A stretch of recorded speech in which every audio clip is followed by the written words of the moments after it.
रानी पर उसकी नीयत खराब तो हो ही चुकी थी।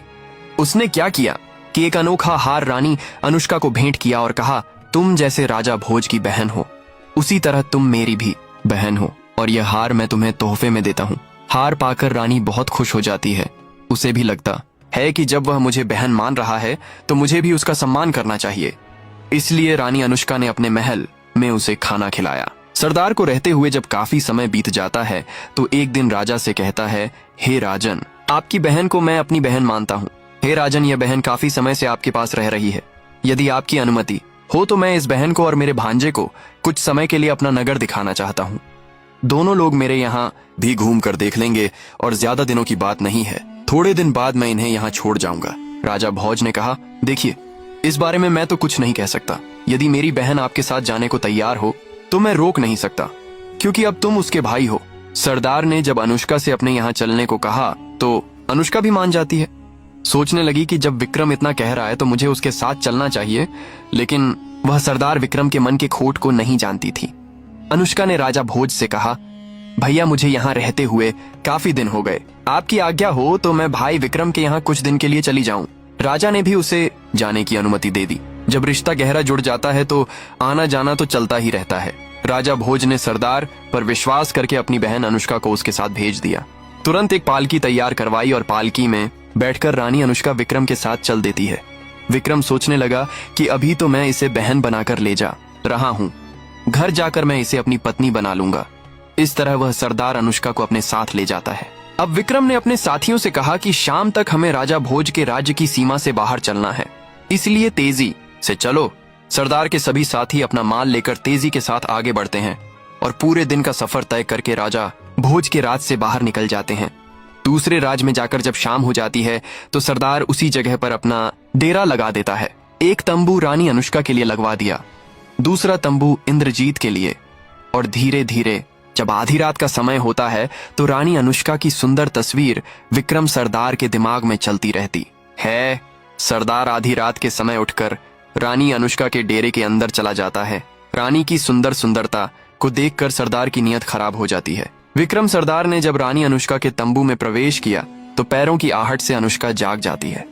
उसकी नजर जब सरदार विक्रम पर गई तो उसने देखा कि बुरी नजर से सरदार उसकी तरफ देख रहा है। रानी एकदम घबरा जाती है और पूछने लगी, भैया, तुम यहाँ कैसे? रानी की आवाज सुनकर विक्रम अपनी बुरी मुस्कान के साथ हंसने लगा और कहने लगा कि रानी, तुम मुझे भाई कहना बंद करो, क्योंकि आज से तुम मेरी प्यारी पत्नी बनोगी। ये बात सुनकर रानी घबरा जाती है। आज उसे सरदार की नीयत का पता चल चुका था। सरदार कहने लगा, रानी, जब से मैंने तुझे देखा है तब से तेरे रूप का दीवाना हो गया हूँ, इसीलिए मैं बहाने से तुझे बुलाकर लाया हूँ।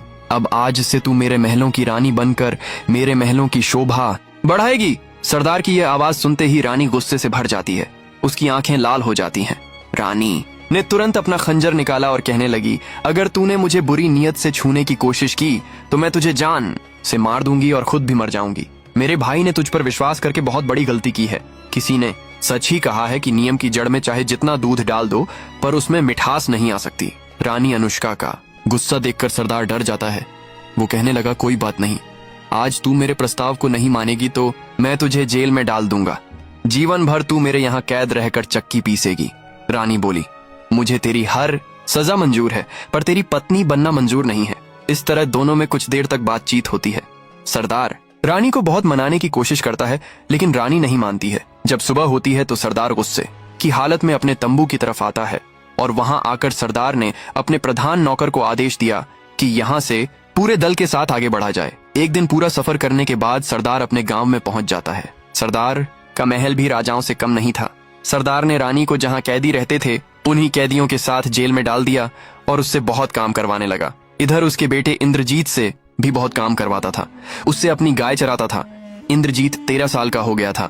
उसे सरदार पर बहुत गुस्सा आता है। वह सोचने लगा कि मैं इसे मार डालूं। इधर सरदार भी मन में सोच रहा था कि क्यों ना मैं इस रानी के बेटे इंद्रजीत को ही रास्ते से हटा दूं। ये बड़ा होकर मेरे लिए बहुत बड़ा संकट बनेगा। ऐसा सोचकर सरदार ने इंद्रजीत को अपने पास बुलाया और कहा कि बेटा, आज तुम्हें हमारे साथ खाना होगा। आज मैं तुम्हें अपने हाथों से स्वादिष्ट भोजन कराऊंगा। इंद्रजीत ने मन में सोचा कि आज तो सरदार मुझ पर बहुत खुश है, लेकिन वह उसके मन की चालाकी को नहीं जानता था। सरदार ने खाने में जहर मिला दिया और इंद्रजीत को खिला दिया। जहर वाला खाना खाने के बाद इंद्रजीत बेहोश हो जाता है। सरदार ने उसके हाथ, पैर और मुंह पर कपड़ा लपेटा और एक घोड़े पर रखकर उसे जंगल में ले जाता है। जंगल में एक खंडहर जैसा कुआं था। कुएं में पानी भरा हुआ था। सरदार ने इंद्रजीत को बेहोशी की हालत में उसी कुएं में डाल दिया। जहर वाला खाना खाने से इंद्रजीत की मौत हो चुकी थी। उसका मरा हुआ शरीर पानी के अंदर गहराई में चला जाता है। सरदार रानी पर बहुत अत्याचार करता था। बेचारी पूरे दिन आटा पीसती रहती थी। बेचारी की बहुत ही दयनीय हालत हो चुकी थी। उधर इंद्रजीत की लाश जब पानी के अंदर जाती है तो उस कुएं में एक बहुत ही सुंदर महल बना हुआ था। उस महल के अंदर एक इच्छाधारी नाग अपनी बेटी के साथ रहता था। उसकी बेटी का नाम राजेश्वरी था। एक दिन राजेश्वरी घूमने के लिए निकलती है और नाग भी कहीं घूमने के लिए चला जाता है तो उसने कुएं में देखा कि एक सुंदर युवक जिसकी उम्र लगभग 13 साल की होगी मरे हुए पड़ा हुआ है। उस लाश को देखकर वह एकदम विचलित हो जाती है। सोचने लगी कि किसने मारकर इसको यहाँ डाला है। इंद्रजीत के मरे हुए शरीर को राजेश्वरी बाहर निकाल लेती है। उसे उठाकर अपने महल में ले जाती है। महल में उसे ले जाकर एक कोने में रख लेती है। तभी उसका पिता नाग आ जाता है। नाग ने अपनी बेटी से पूछा, बेटी तुम यह किसे लेकर आए हो? तब वह कहती है, पिताजी मैं नहीं जानती यह कौन है। यह इस कुएं में मरा हुआ पड़ा था। मैं इसे पानी से बाहर लेकर आई हूँ। जब नाग ने इंद्रजीत के चेहरे से कपड़ा हटाया तो वह उसे देखकर देखता ही रह गया। इंद्रजीत बहुत सुंदर था। सोचने लगा कि इतने सुंदर नौजवान को भला किस दुष्ट ने मारा है। नाग ने अपनी नागमणि लेकर इंद्रजीत के मरे हुए शरीर से लगाई तो वह एकदम से जीवित हो जाता है। इंद्रजीत के जीवित होने पर नाग और उसकी बेटी ने पूछा कि तुम कौन हो और इस कुएं में कैसे आए? किसने तुम्हें कुएं में मारकर डाल दिया था? उस समय इंद्रजीत की याददाश्त खत्म हो चुकी थी। उसे कुछ याद नहीं था। कहने लगा, मुझे कुछ याद नहीं है कि मैं कौन हूँ और यहाँ कैसे आया। नाग ने मन में सोचा कि मेरी बेटी भी शादी के लायक है और इससे सुंदर युवक भला मुझे कहाँ मिल सकता है। क्यों ना मैं अपनी बेटी की शादी इसके साथ कर दूं। यही सोचकर नाग ने कहा, बेटा तुम मेरे यहाँ आराम से रह सकते हो। यहाँ तुम्हें कोई दिक्कत नहीं होगी। ये मेरी बेटी है और मैं इसकी शादी तुम्हारे साथ कर दूंगा। इंद्रजीत भी नाग की बेटी के साथ शादी करने के लिए राजी हो जाता है। तो नाग ने अपनी बेटी की शादी इंद्रजीत के साथ करा दी। अब दोनों बड़े आराम से उस महल में रहते हैं। इधर 6 महीने का समय बीत जाता है। उधर महाराज भोज मन में सोचते हैं कि सरदार 1 महीने का वादा करके मेरी बहन को ले गया था, लेकिन आज तक 6 महीने का समय हो गया है और वह वापस नहीं लौटा। मुझे उसकी कुछ जानकारी लेनी चाहिए। मुझे चलकर देखना चाहिए। तो महाराज भोज अपने घोड़े पर सवार हुए और सरदार के यहाँ चल देते हैं। इधर इंद्रजीत को नाग की बेटी के साथ रहते हुए काफी समय बीत गया था। एक दिन उसे अचानक अपनी माता की याद आ जाती है। माँ की याद करके वह रोने लगता है। ये देखकर नाग पूछने लगता है कि बेटा तुम्हारे रोने का क्या कारण है? तुम क्यों रो रहे हो? मुझे ठीक ठीक बताओ।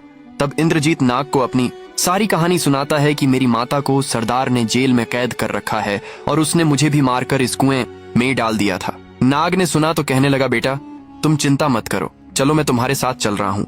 तुम मेरे कंधे पर बैठ जाओ और मैं तुम्हें तुम्हारी माँ से मिलाने ले चलता हूँ। इंद्रजीत नाग के कंधे पर बैठ जाता है। वह नाग तो इच्छाधारी था। वह अपने शरीर को बढ़ाकर विशाल कर लेता है और इंद्रजीत को लेकर आकाश के रास्ते उड़ता हुआ जा रहा था। उधर उसके मामा राजा भोज भी रास्ते में मिल जाते हैं। जिस रास्ते से राजा भोज जा रहे थे उसी रास्ते से नाग भी जा रहा था। राजा भोज ने देखा कि उनका भांजा किसी विशाल आदमी की पीठ पर बैठा हुआ है। राजा भोज एकदम से चौंक जाते हैं।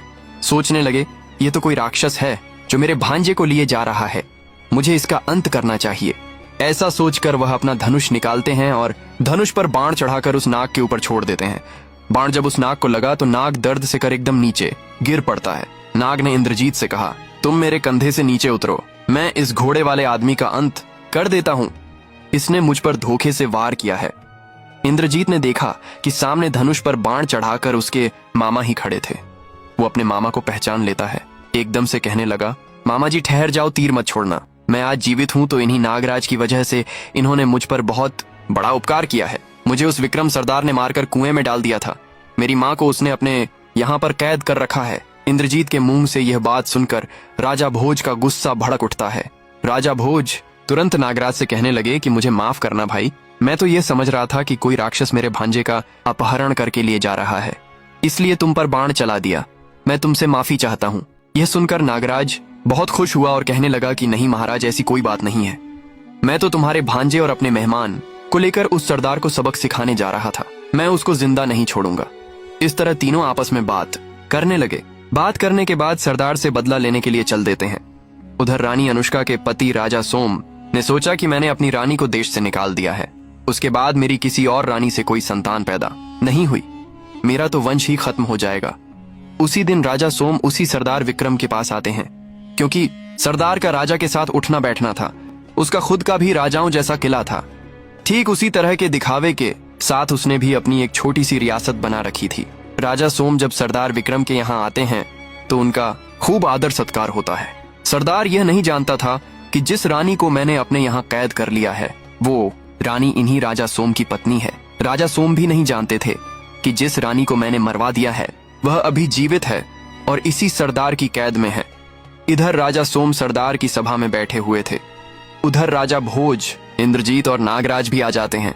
उन तीनों ने जाकर सरदार विक्रम को ललकारा और कहने लगे कि सरदार, अब तू जीवित नहीं रहेगा, आज हम तुझे जिंदा नहीं छोड़ेंगे। सरदार ने जब इंद्रजीत को जीवित देखा और उसके साथ में राजा भोज को देखा तो उसके पैरों के नीचे से जमीन खिसक गई। सरदार एकदम से घबरा गया और अपने सिंहासन पर चुपचाप बैठा रहा। इतने में राजा सोम राजा भोज से कहने लगे कि महाराज, सरदार हमारा दोस्त है और आप इसे क्यों मारना चाहते हैं। तब राजा भोज ने राजा सोम को सारी कहानी सुनाई कि महाराज, इस दुष्ट सरदार ने मेरी धर्म की बहन को बहुत तकलीफें दी हैं।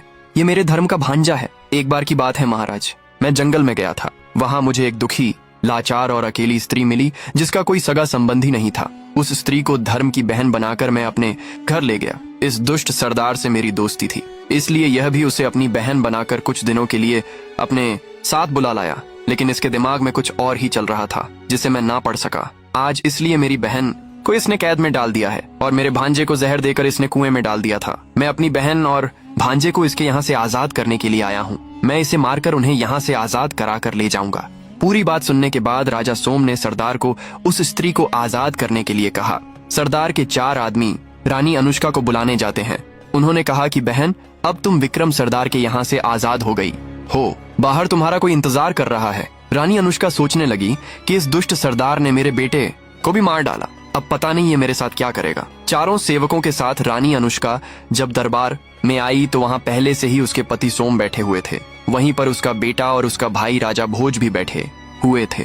जेल की चक्की पीस पीस कर उसकी हालत बहुत कमजोर हो गई थी। अपनी बहन की हालत देखकर राजा भोज गुस्से से भर जाते हैं। कहने लगे, दुष्ट सरदार, मैं तुझे जिंदा नहीं छोड़ूंगा। तूने मेरी बहन को न जाने कितनी तकलीफें दी है। इधर रानी अनुष्का जब अपने पति को देखती है तब उन्हें पहचान जाती है और राजा सोम भी अपनी पत्नी को पहचानने लगते हैं।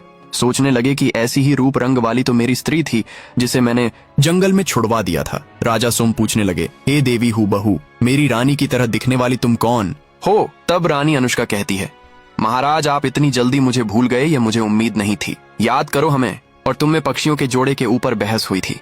तुमने जिन पक्षियों को नर बताया था वह दरअसल में नर और मादा ही थे। मैंने पक्षियों के विशेषज्ञ को 100 सोने के सिक्के देकर उसे झूठ बुलवाया था ताकि तुम्हारे लिए वनवास ना हो, और तुमने मुझे वनवास दे दिया था। लेकिन जल्लादों ने मुझे मारा नहीं, मुझे जीवित छोड़ दिया और यह मेरे धर्म के भाई राजा भोज मुझे सम्मान सहित अपने घर ले आए। वहां मेरी कोख से एक लड़के ने जन्म लिया। जब मैं जंगल को आई थी तो मेरे गर्भ में 3 महीने का गर्भ था। राजा सोम अपनी रानी को सरदार के यहाँ इस हालत में देखते हैं तो उनका भी खून खोल उठता है और वह उसी समय अपनी तेज धार वाली तलवार निकालते हैं और सरदार का सिर धड़ से अलग कर देते हैं। इस तरह सरदार को उसकी करनी का फल मिल चुका था।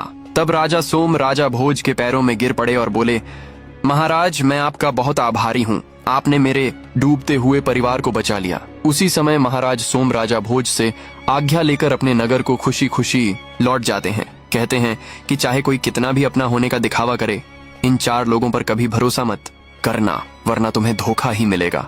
नीच आदमी कभी अपनी नीचता को नहीं छोड़ता। इनसे चाहे जितना प्यार कर लो, ये कभी रिश्ते को नहीं मानते हैं। ये लोग रिश्ते को ही अपनी हवस का शिकार बना लेते हैं। इनसे बचकर रहना चाहिए। नंबर 1, कामुक चंचल आदमी। नंबर 2, धन का लालची आदमी। नंबर 3, चापलूसी करने वाला आदमी। नंबर 4, जो आपका पहले ही का दुश्मन हो, जिसने कभी आपसे चोट खाई हो। वह कितना भी अपनापन जता ले, वह समय आने पर आपको धोखा ही देगा। इसलिए इन 4 पर कभी भूलकर भी विश्वास ना करें। इन 4 को कोई इतनी बड़ी जिम्मेदारी ना सौंपे कि